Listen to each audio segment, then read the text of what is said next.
Hey guys, welcome back to part 3 of my hashtag AskRayAG Q&A.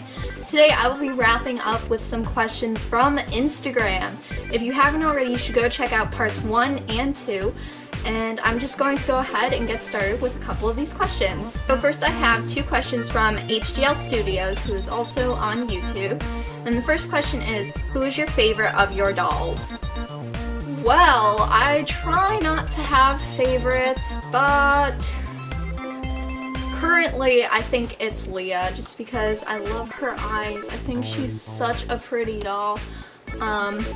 So yeah, I try not to have favorites though. I love all of my dolls. They're all amazing.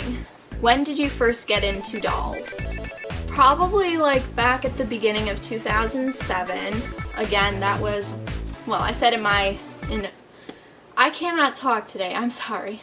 I said in part 2 how I found out about AG dolls. I was sleeping over at somebody's house. This was a million years ago back in elementary school. I don't even remember what grade it was or whatever. Anyways, and this girl had a couple of AG dolls and she had a catalog and I was like, oh my gosh, I totally have to have one. And so I like begged my parents, and then my grandma got me my Just Like You number 19, and I named her Alyssa. Thank you HGL Studios for your questions. Now there's a question from kittens.forever. That's a swaggy username too, by the way. Have you ever thought of quitting AG? The hobby or like my YouTube or Instagram? I guess I'll just answer both. As for the hobby, absolutely not. I would never, ever, ever, ever sell any of my dolls. They all have such a special meaning to me, since a lot of them are from my grandma. And I worked hard to save up money for a lot of them, so I would never, ever quit the hobby and sell any of my dolls.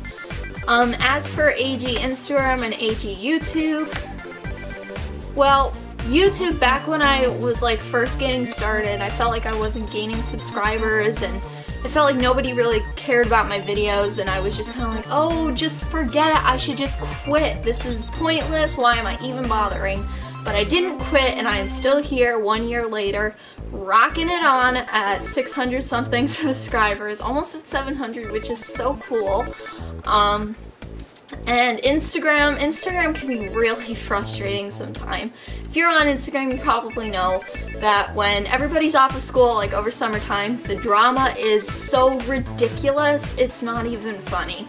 And, you know, you get so many followers and then you only get, like, I currently have, now I'm not trying to brag at all, but I have like 900 something, I think like 950, I don't even know. And I only get like 40 likes.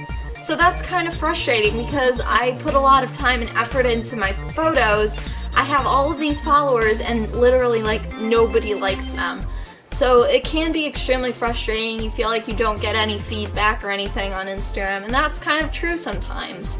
Where on YouTube, you actually I can't talk, oh my gosh! On YouTube, you actually can interact with your subscribers, they interact with you, you actually get feedback on your videos, so that's really cool. Thank you, kittens.forever. And now I have a question from the Cherry Berries. If you could create any doll, what would the doll look/be like? Like I said in part 2, I already have, and this is my custom doll, Callie. You guys have probably seen her in pictures, but I designed her and created her June of 2014, so last year. And she's based off of the character Callie from Raina Telgemeier's book Drama. And she has brown eyes and curly purple hair. So yeah, I kind of already have her. Thank you, the Cherry Berries, for your question. And now I have a question from Doll Lover Forever 66.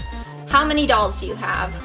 Again, not trying to brag, I have 17 dolls currently. I know that's a lot, but I've been collecting for 7 years, so, and I've bought quite a few of them. My grandma gave me some, and my mom and dad, so yeah. Dolls of the Past asks, favorite MyAG, Girl of the Year, and historical. I answered this question in part 2, but my favorite Maya G that I don't have is Maya G55. She has kind of like medium brown hair, hazel eyes, and freckles.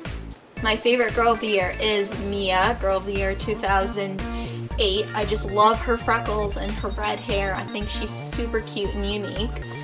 And my favorite historical is Kit Kittredge, 1934, mainly because my grandma got her for me, and she and my grandma have a lot in common.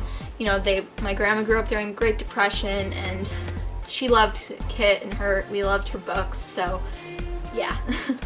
And now I have a question from AG Sonic. Can you do a reaction video about your butterfly candy contest entry? I'd love to see your reaction. I'm not 100% sure what you mean. I physically, like, my face can't be in the video. I'm not allowed to show my face on YouTube just for privacy reasons. I mean, I could, like, I don't have the video footage on my laptop, so I would have to do like a screen recorder thing to the video, but I guess I could like do it and just talk about what I think of it. So yeah, maybe I'll do that. And finally, I have a question from Doll Ventures. What is your favorite type of candy? Anything chocolate related, pretty much, but mainly chocolate covered cherries. I know that's some of you people are like, oh my gosh, that's so gross! But I love chocolate covered cherries. They're so good, so delicious. Well guys, that is it. My Q&A is over. I hope you guys got to learn a little bit more about me, and I want to thank you all for your wonderful questions. I had a lot of fun answering them, and yeah, don't forget to go check out parts 1 and 2, and I hope you guys really enjoyed this and you got the answers you were hoping for. So be sure to subscribe and stick around for more videos to come, and if you have any video requests, leave them down below in the comments section or anywhere on my Instagram, which is @RayAmericanGirl9907. I love you guys, and I will see you in more videos to come. Bye!